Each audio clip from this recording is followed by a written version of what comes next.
வணக்கம் அக்கா. எல்லாரும் எப்பவும் நல்லா இருக்கணும். நம்ம எல்லாருக்கும் ரொம்ப பிடிச்ச மாதிரி ஒரு மிகப்பெரிய சந்தோஷத்தை கொடுக்கக்கூடிய ஒரு திருநாள், தமிழர் திருநாள் தைப்பொங்கல்.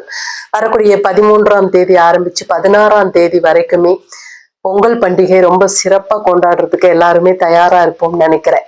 வீடெல்லாம் சுத்தம் பண்ணி ஒவ்வொரு நாளும் ஒவ்வொரு விதமான பொங்கல் ஒவ்வொருத்தரும் வைக்கக்கூடிய ஒரு திருநாள் இது.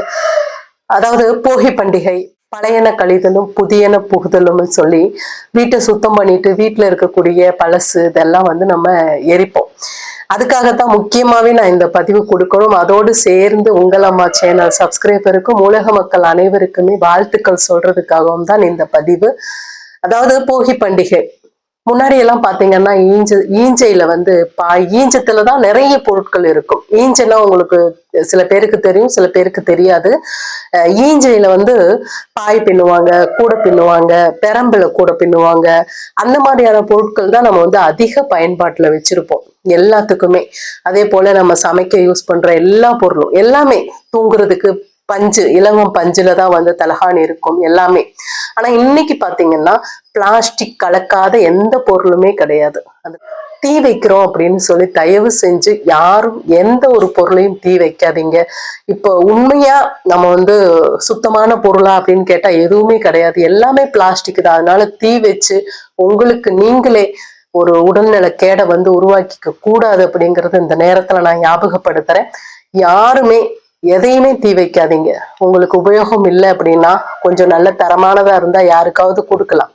இல்ல உங்களுக்கு உபயோகமே இல்லைன்னு சொன்னா அது குப்பையில மக்கிற குப்பை, மக்காத குப்பைன்னு இப்ப அரசுல எவ்வளவோ வசதிகள் செஞ்சு கொடுத்துருக்காங்க, அந்த மாதிரி பண்ணலாம்.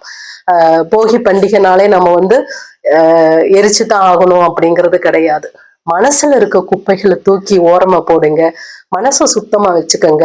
மன தூய்மைங்கிறதே அந்த குடும்பத்துக்கு தேவையான அத்தனை சந்தோஷங்களையும் கொடுக்கும். அதனால அந்த வீட்டுல இருக்கிறவங்க எல்லாருமே வீட்டை சுத்தப்படுத்துவதோடு மட்டுமல்லாம தங்களோட மனசுகளையும் சுத்தப்படுத்தி இந்த பொங்கல் பண்டிகையை சிறப்பா கொண்டாடணும். முக்கியமா பொங்கல் பண்டிகை விவசாயிகளுக்காகத்தான் உருவாக்கப்பட்டதே. இன்னைக்கு விவசாயம் எவ்வளவோ தூரம் மறைஞ்சு போயிடுச்சு. விவசாயத்துக்காக நடவு நடுறது, கருதறுக்கிறது, அதற்குரிய நன்றி தெரிவிக்கிற ஒரு விதமாகத்தான் பொங்கல் பண்டிகை கொண்டாட ஆரம்பிச்சாங்க நம் மக்கள். அந்த வகையில போகி பண்டிகை வீடு வாசல் எல்லாத்தையும் சுத்தம் பண்ணிட்டு நம்ம பழசெல்லாம் தூக்கி போட்டுட்டு மறுநாள் தைப்பொங்கல் அன்று சூரிய பகவானை வணங்கி அன்றைக்கு பொங்கல் வைக்கிறதா இருக்கட்டும். மறுதினம் கோமாதா கோமாதா இல்லாம விவசாயமே இல்லைன்ற அளவுக்கு தான் முன்னாடி காலங்கள்ல இருந்தது. கோமாதா தான் உழுகிறதா இருக்கட்டும், ஏற்கலப்பை போட்டி உழுகிறது. வெளியூருக்கெல்லாம் பயணப்படுறதே கூட மாட்டு வண்டி தான் அதிகமா உபயோகப்படும். அதனால ரொம்ப முக்கியமான ஒரு இடத்துல, அதே போல மக்களுக்கு பால் கொடுக்கறதா இருக்கட்டும், ரொம்ப ஒரு அதி முக்கியமான இடத்துல இருக்கிறது கோமாதா தான். அவங்களுக்கு அன்றைக்கு மரியாதை நிமித்தம் செய்வாங்க.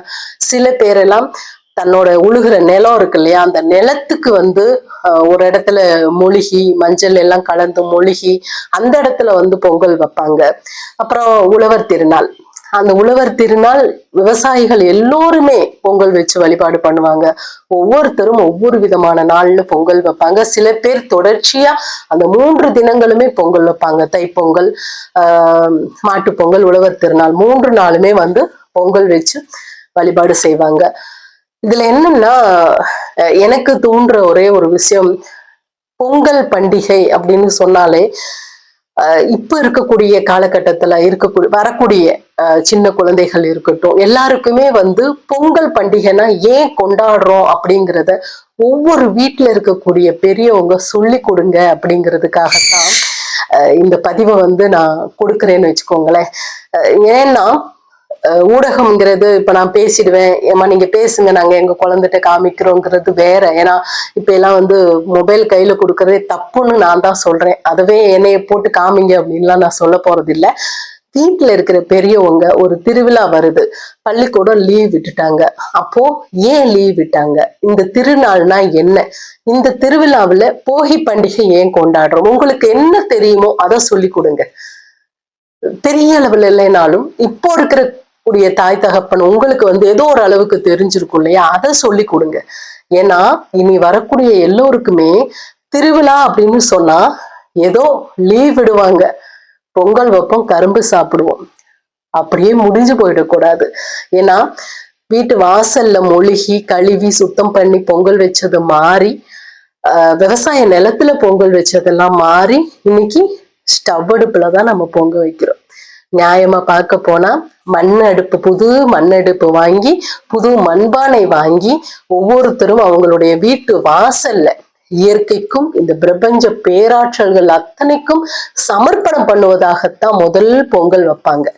அதற்கு பிறகுதான் கோமாதாவுக்கா இருக்கட்டும், விவசாய நிலத்துக்கா இருக்கட்டும், அதுக்கு எல்லாத்துக்கும் பொங்கல் வைப்பாங்க. இன்னைக்கு அது எல்லாமே மாறி போயிடுச்சு.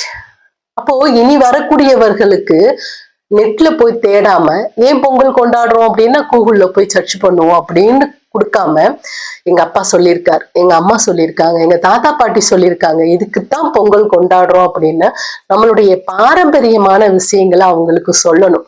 விவசாயம் எவ்வளவு முக்கியம், உணவு இல்லைன்னா மனிதர்களினுடைய நிலை என்ன ஆகும் அப்படிங்கிறத சொல்லி கொடுக்கணும் இந்த தை திருநாள்ல அப்படிங்கிறது இந்த அம்மாவனுடைய ஒரு சின்ன ஒரு கோரிக்கை. அது எத்தனை பேர் செய்வாங்கன்னு எனக்கு தெரியாது. ஆனா என்னுடைய மனதுக்கு தோணுனதை நான் பதிவு பண்ணியிருக்கேன் அப்படிங்கிற மன திருப்தி எனக்கு இருக்கும். முழுக்க முழுக்க குழந்தைகளுக்கு எடுத்து சொல்லி இந்த பொங்கல் திருநாள்ல புத்தாடை கட்டுறதும் பொங்கல் வச்சு கரும்பு சாப்பிடுறதும் மட்டும் இல்லை, ஏர் பிடிச்சு உழுது அந்த காலங்கள்ல எல்லாமே எப்படி இருந்தது, இன்னைக்கு எப்படி மாறி இருக்கு. அதனால நம்ம எவ்வளவு எல்லாம் கஷ்டங்கள் அனுபவிச்சுட்டு இருக்கோம். இன்னைக்கு விஞ்ஞானம்னு சொல்லிட்டு மனிதர்களும் விஞ்ஞான முறைப்படியே வாழ்ந்துட்டு இருக்கோம். ஏதோ மிஷின் போலதான் எல்லாரோட வாழ்க்கையும் இருக்கு. இந்த மாதிரியான ஒரு அரசாங்க லீவ் வருது அப்படிங்கிறது மட்டும்தான் ஒரு குடும்பத்துல ஒருத்தருக்கு ஒருத்தர் முகம் பார்த்து ஒரு வார்த்தை பேசிக்கொள்ளக்கூடிய தன்மைகள் கூட வருது. அதையெல்லாம் கடந்து பாரம்பரியமான திருவிழா வருது அப்படின்னு சொன்னா அதை பத்திய விளக்கங்களையும் ஒரு 5 நிமிஷம் எல்லாரும் பொதுவா உட்கார்ந்து அதை பத்தி பேசணும் அப்படிங்கிறது தான் ஏதோ எனக்கு மனசுல தோணுன ஒரு விஷயம்.